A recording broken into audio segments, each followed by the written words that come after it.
करोगे? बोलते जाओ, जरा अच्छे से बोलो, क्या करोगे? अपने हाथों से खिलाओगे। तो भी नहीं खाए तो मारोगी, डांटोगी, खा रहे कि नहीं खा रहा, चिल्लाओ।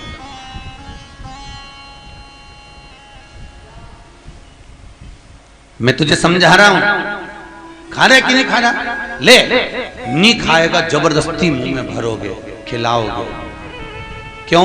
क्योंकि भूखा रहेगा तो हमको दुख होगा। दिन भर खेलेगा और भूखा रहे तो अच्छी बात नहीं। तो कभी तुम्हारे मन में ये बात तो आई नहीं कि बच्चों को भोजन कराती हो तो डांट भी देती हो, मार भी देती हो, पर कुछ भी हो उसको खिलाई देती हो, पर रोज तुम बस हाथ तो जोड़ लेती हो एक फॉर्मेलिटी अदा करने के लिए, पर तुम्हारे मन में कभी ऐसा भाव प्रकट नहीं हुआ आज तक कि तू खाएगा तभी मैं खाऊंगा।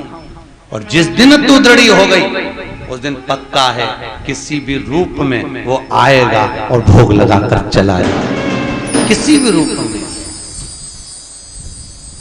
हम केवल फॉर्मेलिटी अदा कर रहे हैं।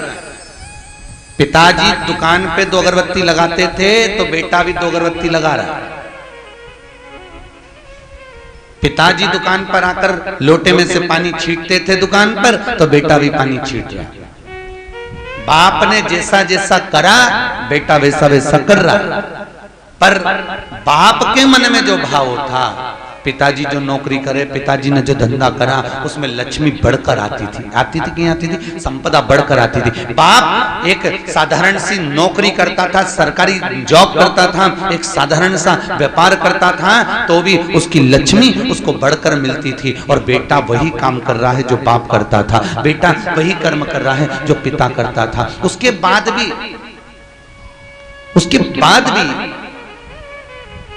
बेटे को इतना लाभ क्यों नहीं हो रहा? उसके बाद भी कहता है मुझे तो घाटा लग रहा है, मुझे तो ऐसा लग रहा है, मुझे। उसका कारण क्या है? दुकान वही है, व्यापार वही है, ग्राहक वही है, बस अंतर इतना है कि पिता जो अगरबत्ती लगाता था वो भगवान को भाव से लगाता था, और बेटा जो अगरबत्ती लगा रहा है वो केवल एक फॉर्मेलिटी अदा करने के लिए, दिखावे के लिए लगा रहा है, केवल।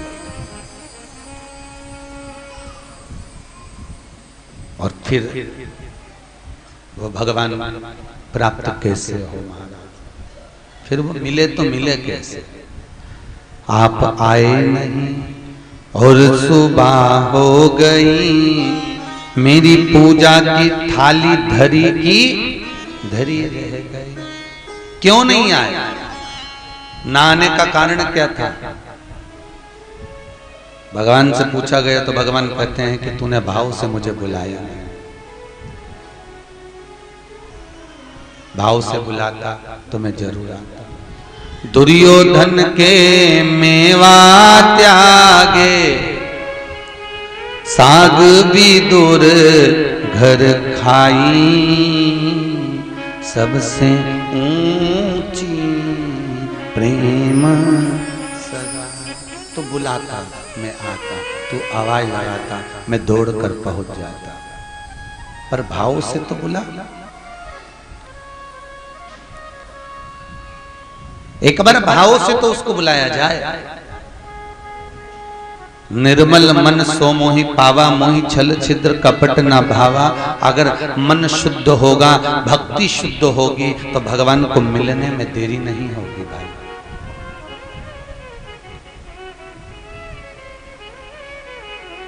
देरी नहीं है।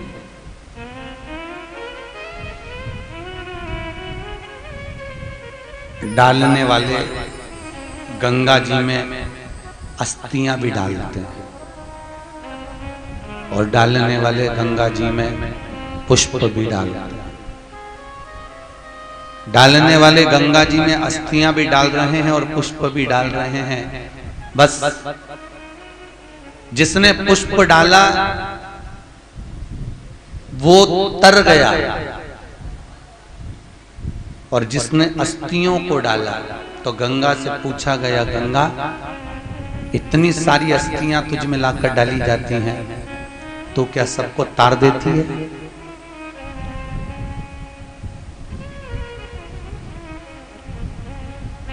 गंगा कहती है मेरी कई धाराएं निकल कर जाती हैं, एक धारा मेरी किसी एक कोने में ले जाकर छोड़ देती है उन अस्थियों को। गंगा कहती है मैं उन अस्थियों को अपने पास में रखती हूं जिन अस्थियों ने जीते जी कभी मेज में स्नान किया होता है। गंगा मैं उसको अपने पास में रखती हूं जिसने कभी जीते जी स्नान किया हो। गंगा भी आप जैसी है। किसी से आप पुराने समय में मिले होगे, जुले होगे, कोई संबंध आपका रहा होगा, कोई पहचान आपकी रही होगी, तो अगली बार जब बिटले सेवा समिति कहीं कथा कराएगी तो आप कह दोगे हम 4 का ग्रुप बना दो, हम 5 का ग्रुप बना दो, हम मिले हुए हैं, हम परखे हुए हैं, हम एक दूसरे को जानते हैं, ये ग्रुप हमारा बना दीजिए, हम एक कमरे में रह जाएंगे, हम एक कक्ष में रहने को तैयार। उसी तरह गंगा कहती है जो कभी जीते जी एक बार भी मेरे घाट पर आया है, जो जीते जी एक बार मुझ में स्नान कर गया है, गंगा कहती है वो आया तो ठीक, नहीं आया तो ठीक, मैं उसको वहीं से तार देती हूं। और अगर कोई अस्थि को लाकर डाल भी देता है तो शास्त्र तो स्पष्ट कह रहा है ना, स्कंद पुराण में लिखा है, गर्ग संहिता में लिखा हुआ है, श्रीमद् भागवत के अंदर लिखा हुआ है, अन्य ग्रंथों को अपन पढ़े तो उसमें लिखा रहता है कि गंगा में अस्थि क्यों डाली जाती है कि जितने दिन तक अस्थियां गंगा में पड़ी रहती है उतने दिन तक जो जीव की अस्थि गंगा में पड़ी है उस जीव को उतने दिन तक बैकुंठ का निवास मिलता है। इसलिए हम अस्थि डालते हैं। अस्थि डालने का कारण क्या है? गंगा में हड्डियां क्यों डाली जाती है, अस्थि क्यों डालते हैं? उसका कारण केवल इतना है कि अस्थि जितनी दिन तक, ये हड्डियां जितने दिन तक प्राण त्यागने के बाद लोग जो अस्थि विसर्जन करते हैं गंगा में, वो अस्थियां जितने दिन तक गंगा के जल में पड़ी रहती है उतनी दिन तक बैकुंठ का वास उस जीव आत्मा को प्राप्त होता है। पर गंगा से पूछा गया कि ये अस्थियां इसलिए डाली गई तो तुमने इसको किनारे लगा दिया। गंगा कहती है जो जीते जी नहीं आया तो उसको रखकर करूंगी क्या, उसको तो मैं कोने में पटक देती हूँ, एक नल्ले में ले जाकर छोड़ देती हूँ, मेरी एक धारा एक नाली में भी चली जाती है, उसमें मैं ले जाकर डाल देती हूँ। मैं क्यों अपने पास,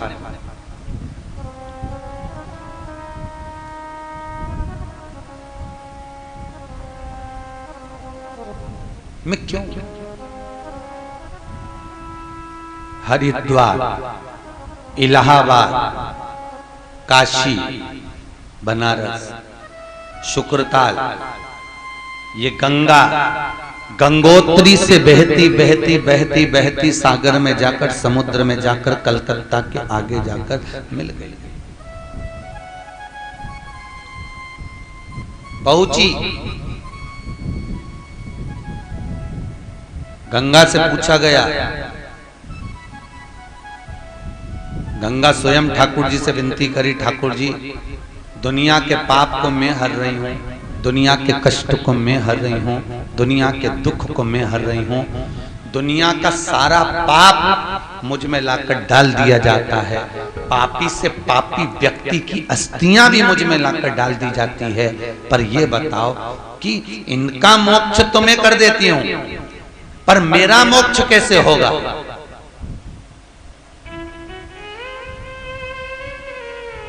मेरी मुक्ति कैसे, मेरा मोक्ष कैसे? स्वयं भगवान विष्णु गंगा से कहते हैं तुम चिंता मत करो, तुम्हारे घाट पर गंगा जब श्रीमद् भागवत ज्ञान गंगा का वाचन होगा तो तुम उस वाचन के शब्द से स्वतः ही तरती चली जाओगी और आनंद की अनुभूति कर लोगे। गंगा के घाट पर बैठकर कथा को श्रवण करने का जो फल है, गंगा के घाट पर बैठकर कथा का रसास्वादन करने का जो फल है, वो फल हजारों हजार गुना पुण्यदायक। हजार नदी सरोवर तालाब के तट पर बैठकर कथा का रस तत्व ग्रहण तो करो।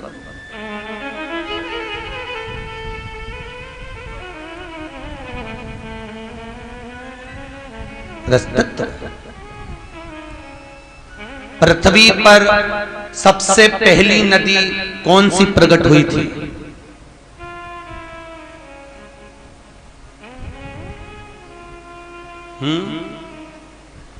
पृथ्वी पर सबसे पहली नदी वामन अवतार के समय पर यमुना प्रकट हुई थी। कौन सी प्रकट हुई है? जम के बोलिए, यमुना। जब वामन अवतार भगवान ने लिया और अपने स्वरूप की वृद्धि करी, भगवान ने विशाल स्वरूप रखा, विराट नहीं। कौन सा स्वरूप है? विशाल। विशाल और विराट में अंतर है।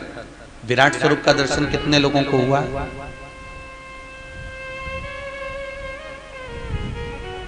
विराट स्वरूप का दर्शन बोलते जाओ, किस किस को हुआ? पहले नंबर पर है यशोदा।